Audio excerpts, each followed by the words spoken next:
I am now in the city of Jodhpur, Rajasthan. This is a city in the Thar Desert, which is most famous for its Marunga fort. It was ruled by the Malwa people in the 15th century. So in a moment we're going to go inside and check it out. It's absolutely massive. You can only describe it as magnificent. It stands 122 meters above the plains and is built out of red sandstone. The views from the city top are absolutely beautiful. So interesting, so much history to a building like this. We just don't have this kind of stuff in Australia at all. Hey guys, I'm still in the city of Jodhpur. I've just seen Jaswantara temple, which is a very nice temple just opposite Marunga fort. The plan today, I think, is we're going to keep moving just as we have been already. We're going to make our next stop in Pushkar, which is on the way to Jaipur. Apparently it's quite a beautiful city, a religious, spiritual city. So we get to see one more extra thing. Everything has been just absolutely spectacular so far. Let's cross our fingers, be extra careful on the last final leg to not crash this motorcycle. Do you know what it is as well? It's like every time I stop over, especially if it's like a really rural town, it's some random like tea shop, I stop by for some black tea. I wish I could have chai, but I can't, it's lactose. And the whole fucking town comes out and sits down and has a conversation, and pretty universal is like the children just like hiding around the corner, peeping. You say hello and they like hide their face, That's pretty universal as well. It is quite wholesome, at the start certainly, but it does get quite tiresome, especially towards the end. It's like, I just want to be left alone, but you can't expect that obviously when you come to India and you look like a Chinese person. Beautiful. I love these cows, man. I never get sick of cows, honestly.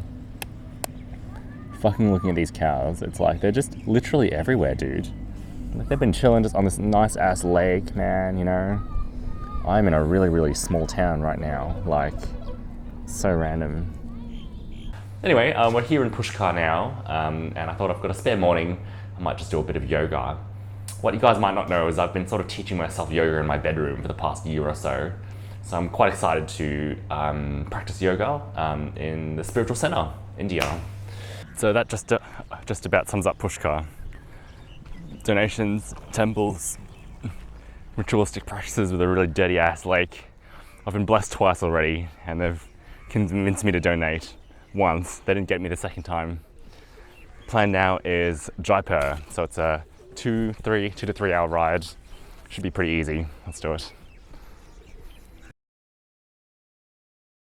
Hey guys, I'm at the top of Jagadhar Fort, and in the background is Amber Palace. I've got this whole place to myself right now. Got a haircut yesterday, and I'm getting some clothes repaired. The plan now is to get to Agra, where we'll see the Taj Mahal, which will be a highlight. And then we're going to make our way to Delhi, and from Delhi we'll fly back to Chennai. We'll send that motorcycle back to Chennai with a train, and that'll be the completion of the trip. I've got maybe 4 or 5 days left to explore the rest of the places. We're absolutely chilling. We've put in the hard yards and now we're just resting. So it's been an amazing experience so far. I wish it could go on for longer, honestly. So highly recommend India, highly recommend Rajasthan, all the forts here, the culture, very sort of oriented for tourists, really easy traveling. So couldn't have expected for it to go this well. Hey guys, today is an absolutely crazy day. I've had a few crazy ones during my trip, but this one was the craziest. I had an accident today and totaled my motorcycle.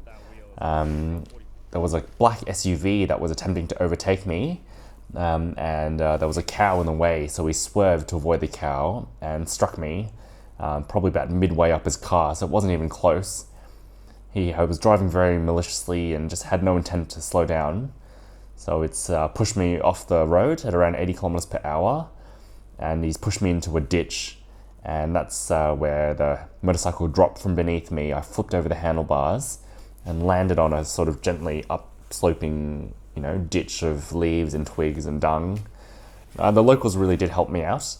I sort of, as soon as I flipped over and landed, I had the wind absolutely knocked out of me, and I was able to sort of crawl on my hands and knees.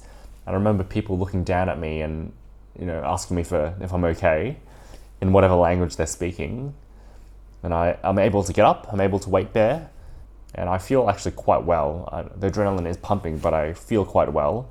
And already they've pulled the motorcycle out of the ditch for me. And I can tell already this motorcycle is fucked. There is no chance that I'll be able to ride that thing. And the gentleman who owns the property where I crashed, he sort of invited me to his home. I gave him some special mango tea that I bought from Goa, had some brewed for me, and let me rest. And then I make a few phone calls and the truck comes and picks the motorcycle up. So far, the only injuries I've received are a bruise to my ankle, a bruise to my knee, my head, my neck, my shoulders, my back, no pain. I'm not nauseous, I'm not dizzy, I'm not amnestic. So as far as I know, I don't require any further medical attention. So that's probably the closest I've ever come to dying on a motorcycle, a car, or any activity that I've ever done in my life. There was a pillar and I missed it by about 1 meter, so that would have ended me and made me very deceased very quickly. Like, that's quite a sobering experience, honestly, coming so close to dying or permanent disability. It could have been my very last moment on this planet. I was rested, I was hydrated, I was not in a hurry, I was riding sensibly. These things sometimes just happen to you. It's just the nature of the game that I play.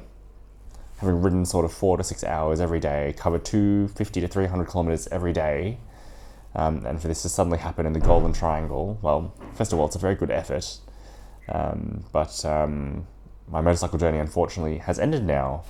I do feel like without a motorcycle, it makes things a lot more difficult, though. Having to rely on other people for transport, to see the things I've seen without a motorcycle, it will cost you so much more and it will take you twice as long. Is it worth it?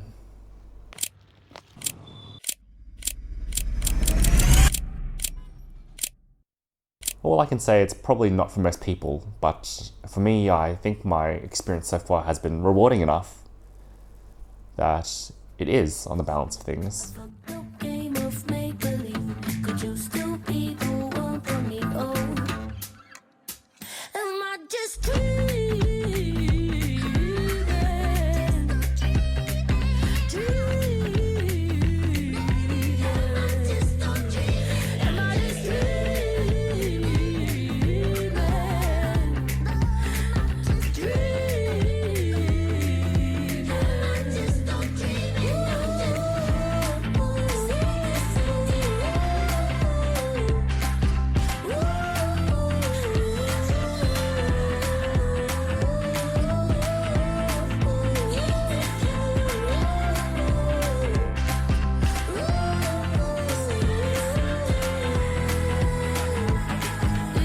I've ridden a fucking motorcycle every day for the past 2.5 weeks just to see more fucking tourists. Wish I crashed my motorcycle again, honestly. Fucking hell.